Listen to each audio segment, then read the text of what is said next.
ನಮಸ್ಕಾರ ಕರಾವಳಿ ಮುಂಜಾವು ಡಿಜಿಟಲ್ಗೆ ಸ್ವಾಗತ. ನಾನು ಕಲ್ಪನಾ. ಏನಿದೆ ಕ್ಷಣದ ಸ್ಪೀಡ್ ನ್ಯೂಸ್ ನೋಡೋಣ ಬನ್ನಿ. ದಾಂಡೇಲಿ 30ಕ್ಕೂ ಹೆಚ್ಚು ವಿಕಲಚೇತನ ಫಲಾನುಭವಿಗಳಿಗೆ ಜಿಲ್ಲಾಧಿಕಾರಿ ಮುಲ್ಲೈ ಮುಗಿಲನ್ ಪ್ರಮಾಣ ಪತ್ರ ವಿತರಿಸಿದ್ರು. ಈ ಸಂದರ್ಭದಲ್ಲಿ ಮಾತನಾಡಿದ ಅವರು, ಯಾವುದೇ ಕಾರಣಕ್ಕೂ ವಿಕಲಚೇತನರು ಸರ್ಕಾರದ ಸೌಲಭ್ಯಗಳಿಂದ ವಂಚಿತರಾಗಬಾರದೆಂದು ಅಧಿಕಾರಿಗಳಿಗೆ ಸೂಚಿಸಿದ್ರು. ಈ ಸಂದರ್ಭದಲ್ಲಿ ಜಿಲ್ಲಾ ಪಂಚಾಯತ್ ಸಿಇಒ ಪ್ರಿಯಾಂಗಾ ಎಂ, ಉಪವಿಭಾಗಾಧಿಕಾರಿ ವಿದ್ಯಾಶ್ರೀ ಚಂದರಗಿ, ಜಿಲ್ಲಾ ಆರೋಗ್ಯಾಧಿಕಾರಿ ಡಾಕ್ಟರ್ ಶರದ್ ನಾಯಕ್, ತಹಶೀಲ್ದಾರ್ ಶೈಲೇಶ್ ಪರಮಾನಂದ್, ಪೌರಾಯುಕ್ತ ರಾಜಾರಾಂ ಪವಾರ್, ವೈದ್ಯಾಧಿಕಾರಿಗಳಾದ ಡಾಕ್ಟರ್ ರಾಜೇಶ್ ಪ್ರಸಾದ್, ಡಾಕ್ಟರ್ ರಮೇಶ್ ಕದಂ ಮುಂತಾದವರು ಇದ್ದರು. ದಾಂಡೇಲಿಯ ವೆಸ್ಟ್ ಕೋಸ್ಟ್ ಪೇಪರ್ ಮಿಲ್ನವರಿಂದ ಸರ್ಕಾರಿ ಆಸ್ಪತ್ರೆಯಲ್ಲಿ ನಿರ್ಮಾಣಗೊಂಡಿರುವ ಆಕ್ಸಿಜನ್ ಉತ್ಪಾದನಾ ಘಟಕವನ್ನು ಜಿಲ್ಲಾಧಿಕಾರಿ ಮುಲ್ಲೈ ಮುಗಿಲನ್ ಪರಿಶೀಲಿಸಿದರು. ಈ ಸಂದರ್ಭದಲ್ಲಿ ಕಾಗದ ಕಂಪನಿಯ ಸಾರ್ವಜನಿಕ ಸಂಪರ್ಕಾಧಿಕಾರಿ ರಾಜೇಶ್ ತಿವಾರಿ ಘಟಕದ ಕುರಿತಾಗಿ ತಿಳಿಸಿದರು. ಈ ಸಂದರ್ಭದಲ್ಲಿ ಜಿಲ್ಲಾ ಪಂಚಾಯತ್ ಸಿಇಒ ಪ್ರಿಯಾಂಗಾ ಎಂ, ಉಪವಿಭಾಗಾಧಿಕಾರಿ ವಿದ್ಯಾಶ್ರೀ ಚಂದರಗಿ, ಜಿಲ್ಲಾ ಆರೋಗ್ಯಾಧಿಕಾರಿ ಡಾಕ್ಟರ್ ಶರದ್ ನಾಯಕ್ ಮುಂತಾದವರು ಇದ್ದರು. ಕೆಲ ದಿನಗಳಿಂದ ಭಾರತದಲ್ಲಿ ಇಳಿಕೆಯ ಹಾದಿಯಲ್ಲಿದ್ದ ಮಹಾಮಾರಿ ಕೊರೋನಾ ಸೋಂಕು ಮತ್ತೆ ಏರಿಕೆಯಾಗಲು ಆರಂಭವಾಗಿದ್ದು, ದೇಶದಲ್ಲಿ ಗುರುವಾರ ಬೆಳಿಗ್ಗೆ 8 ಗಂಟೆಗೆ ಕೊನೆಗೊಂಡ 24 ತಾಸುಗಳ ಅವಧಿಯಲ್ಲಿ 46,164 ಕೋವಿಡ್ ಪ್ರಕರಣಗಳು ದೃಢಪಟ್ಟಿದ್ದು, ಇದೇ ಅವಧಿಯಲ್ಲಿ 607 ಮಂದಿ ಕೋವಿಡ್ಗೆ ಬಲಿಯಾಗಿದ್ದಾರೆ. ದೇಶದಲ್ಲಿ ಒಟ್ಟು ಸೋಂಕಿತರ ಸಂಖ್ಯೆ 3.25 ಕೋಟಿಗೆ ತಲುಪಿದ್ದು, ಸಾವಿನ ಸಂಖ್ಯೆ 4.36 ಲಕ್ಷಕ್ಕೆ ಏರಿಕೆಯಾಗಿದೆ. ಈ ಬಾರಿ ಬಿಜೆಪಿಯ ರಾಷ್ಟ್ರೀಯ ಅಧ್ಯಕ್ಷ ಜೆಪಿ ನಡ್ಡಾರನ್ನ ವೈಯಕ್ತಿಕವಾಗಿ ಭೇಟಿ ಮಾಡಲು ಸಾಧ್ಯವಾಗುತ್ತಿಲ್ಲ ಎನ್ನುವ ಮೂಲಕ ಸಚಿವ ಸಂಪುಟ ವಿಸ್ತರಣೆ ಮೂಲಕ ತಮಗೆ ಮತ್ತೆ ಸಂಪುಟದಲ್ಲಿ ಅವಕಾಶ ಸಿಗುತ್ತದೆ ಎಂಬ ನಿರೀಕ್ಷೆಯನ್ನಿಟ್ಟುಕೊಂಡಿದ್ದ ಸಚಿವಾಕಾಂಕ್ಷಿಗಳಿಗೆ ಸಿಎಂ ಬೊಮ್ಮಾಯಿ ನಿರಾಸೆಯನ್ನುಂಟು ಮಾಡಿದ್ದಾರೆ. ಪಕ್ಷದ ರಾಷ್ಟ್ರೀಯ ಅಧ್ಯಕ್ಷ ಜೆಪಿ ನಡ್ಡಾ ಮುಂದಿನ ವಾರ ಬರಲು ಹೇಳಿರುವುದಾಗಿ ತಿಳಿಸಿದ್ರು. ತದನಂತರ ಕೇಂದ್ರ ಗೃಹ ಸಚಿವ ಅಮಿತ್ ಶಾ ಅವರನ್ನ ಸಿಎಂ ಭೇಟಿಯಾದರು. ಕರ್ನಾಟಕದ ನ್ಯಾಯಮೂರ್ತಿ ಬಿವಿ ನಾಗರತ್ನ ಸೇರಿದಂತೆ ಸುಪ್ರೀಂ ಕೋರ್ಟ್ ಕೊಲಿಜಿಯಂ ಶಿಫಾರಸು ಮಾಡಿದ್ದ ಎಲ್ಲ 9 ನ್ಯಾಯಮೂರ್ತಿಗಳ ಪದೋನ್ನತಿಗೆ ಕೇಂದ್ರ ಸರ್ಕಾರ ಅನುಮೋದನೆ ನೀಡಿದೆ. ಈ ಹೆಸರುಗಳನ್ನು ರಾಷ್ಟ್ರಪತಿ ರಾಮನಾಥ್ ಕೋವಿಂದ್ ಅನುಮತಿಗಾಗಿ ರವಾನಿಸಲಾಗಿದೆ. ಕರ್ನಾಟಕ ಹೈಕೋರ್ಟ್ ನ್ಯಾಯಮೂರ್ತಿಯಾಗಿರುವ ಬಿವಿ ನಾಗರತ್ನ ಅವರು ತಾವು ನಿವೃತ್ತರಾಗುವ ಕೆಲವು ತಿಂಗಳ ಮುನ್ನ ಸುಪ್ರೀಂ ಕೋರ್ಟ್ ಮುಖ್ಯ ನ್ಯಾಯಮೂರ್ತಿಯಾಗುವ ಸಾಧ್ಯತೆ ಇದೆ. ಭಾರತದ ಇತಿಹಾಸದಲ್ಲಿ ಇದೇ ಮೊದಲ ಬಾರಿಗೆ ಮಹಿಳಾ ನ್ಯಾಯಮೂರ್ತಿಯೊಬ್ಬರು ಸಿಜೆಐ ಆಗುವ ಅವಕಾಶ ಪಡೆಯಲಿದ್ದಾರೆ.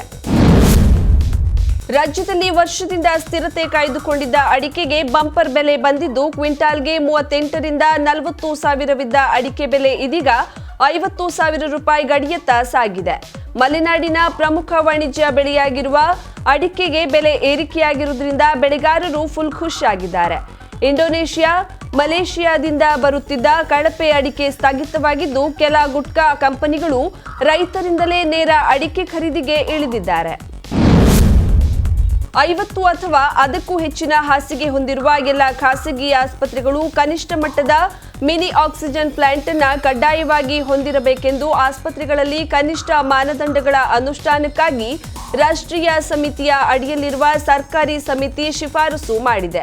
ಕ್ಲಿನಿಕಲ್ ಸ್ಥಾಪನೆಗಾಗಿ ರಾಷ್ಟ್ರೀಯ ಸಮಿತಿಯಲ್ಲಿ ಇತ್ತೀಚೆಗೆ ತನ್ನ ಸಲಹೆಗಳನ್ನು ಮಂಡಿಸಿದ ಸಮಿತಿ ಎಲ್ಲ ಆಸ್ಪತ್ರೆಯ ಹಾಸಿಗೆಗಳಲ್ಲಿ 1/3 ಭಾಗವನ್ನು ಆಮ್ಲಜನಕ ಬೆಂಬಲಿತ ಹಾಸಿಗೆಗಳಾಗಿ ಪರಿವರ್ತಿಸಲು ಶಿಫಾರಸು ಮಾಡಿದೆ. 1 ರಿಂದ 8ನೇ ತರಗತಿ ಶಾಲೆಗಳನ್ನು ಆರಂಭಿಸುವ ಕುರಿತು ಆಗಸ್ಟ್ 30ರಂದು ಮುಖ್ಯಮಂತ್ರಿಗಳ ನೇತೃತ್ವದಲ್ಲಿ ಟಾಸ್ಕ್ ಫೋರ್ಸ್ ಸಭೆ ನಡೆಸಿ ಮುಂದಿನ ನಿರ್ಧಾರ ಕೈಗೊಳ್ಳಲಾಗುವುದು ಎಂದು ಪ್ರಾಥಮಿಕ ಹಾಗೂ ಪ್ರೌಢಶಿಕ್ಷಣ ಸಚಿವ ಬಿಸಿ ನಾಗೇಶ್ ತಿಳಿಸಿದರು. ಹುಬ್ಬಳ್ಳಿ ವಿಮಾನ ನಿಲ್ದಾಣದಲ್ಲಿ ತಮ್ಮನ್ನ ಭೇಟಿಯಾದ ಸುದ್ದಿಗಾರರೊಂದಿಗೆ ಮಾತನಾಡಿದ ಅವರು, 9 ರಿಂದ 12ನೇ ತರಗತಿಗಳನ್ನು ಆರಂಭಿಸಲಾಗಿದ್ದು, ಅದರ ಸಾಧಕ ಬಾಧಕಗಳನ್ನು ಅವಲೋಕಿಸಿ 1 ರಿಂದ 8ನೇ ತರಗತಿಗಳನ್ನು ಆರಂಭಿಸುವ ಕುರಿತು ಚಿಂತನೆ ಮಾಡಲಾಗುವುದು ಎಂದರು.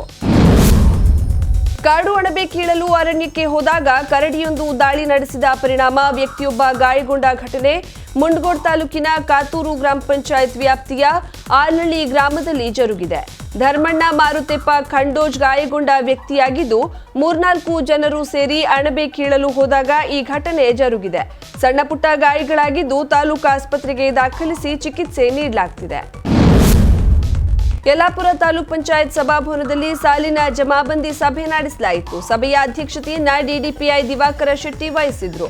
ತಾಲೂಕ್ ಪಂಚಾಯತ್ ಆಡಳಿತಾಧಿಕಾರಿ ನಟರಾಜ್ ಟಿಎಚ್, ತಾಲೂಕ್ ಪಂಚಾಯತ್ ಕಾರ್ಯನಿರ್ವಾಹಕ ಅಧಿಕಾರಿ ಜಗದೀಶ್ ಕಮಾರ್ ಉಪಸ್ಥಿತರಿದ್ದರು. ಸಹಾಯಕ ಲೆಕ್ಕಾಧಿಕಾರಿ ಎಂಡಿ ಮೋಹನ್ ಜಮಾಬಂದಿಯ ಆರ್ಥಿಕ ವಿಷಯಗಳನ್ನು ಸಭೆಯಲ್ಲಿ ವಿವರಿಸಿದರು. ವಿವಿಧ ಇಲಾಖೆಯ ಅಧಿಕಾರಿಗಳು ಸಭೆಗೆ ಹಾಜರಾಗಿದ್ದರು. ಇದೇ ಕ್ಷಣದ ಸ್ಪೀಡ್ ನ್ಯೂಸ್ ಇನ್ನು ಜಾಹೀರಾತು. ಶ್ರೇಷ್ಠ jewellers private limited, gold, diamond, silver. ನಮ್ಮಲ್ಲಿ ಬಂಗಾರದ ಆಭರಣಗಳಲ್ಲಿ ವಿಶೇಷ ರಿಯಾಯಿತಿ. ಮದುವೆ ಸಮಾರಂಭ ಹಾಗೂ ಇನ್ನಿತರ ಶುಭ ಕಾರ್ಯಗಳಿಗಾಗಿ ನಿಮಗಾಗಿ ತಯಾರಿಸಲ್ಪಟ್ಟ ಹೊಸ ಶೈಲಿಯ ಆಂಟಿಕ್ ಮಾದರಿಯ ಗುಣಮಟ್ಟದ ಹಾಗೂ ನುರಿತ ಕುಶಲಕರ್ಮಿಗಳಿಂದ ಸಿದ್ಧವಾದ ಸೊಗಸಾದ ಆಭರಣಗಳು. ಲೋ ಮೇಕಿಂಗ್ ಚಾರ್ಜಸ್ ನೊಂದಿಗೆ ಪ್ರತಿಯೊಂದು ಖರೀದಿಯ ಮೇಲೆ ಉಚಿತ ಉಡುಗೊರೆಗಳು. ಇವೆಲ್ಲವೂ ನಿಮ್ಮ ಶ್ರೇಷ್ಠ ಜ್ಯುವೆಲ್ಲರ್ಸ್ ನಲ್ಲಿ ಮಾತ್ರ. ಉತ್ತಮ ಗುಣಮಟ್ಟದ ಆಭರಣಗಳಿಗೆ ಹಿಂದೆ ಭೇಟಿ ನೀಡಿ. ಶ್ರೇಷ್ಠ ಜ್ಯುವೆಲ್ಲರ್ಸ್ ಪ್ರೈವೇಟ್ ಲಿಮಿಟೆಡ್, ಗ್ರಾಹಕರ ವಿಶ್ವಾಸಾರ್ಹ ಆಭರಣ ಮಳಿಗೆ, number 1/2 ಸಲ್ಮಿನ್ orchid building, Ganesh agencies ಹತ್ತಿರ, ಗ್ರೀನ್ ಸ್ಟ್ರೀಟ್, ಕಾರವಾರ.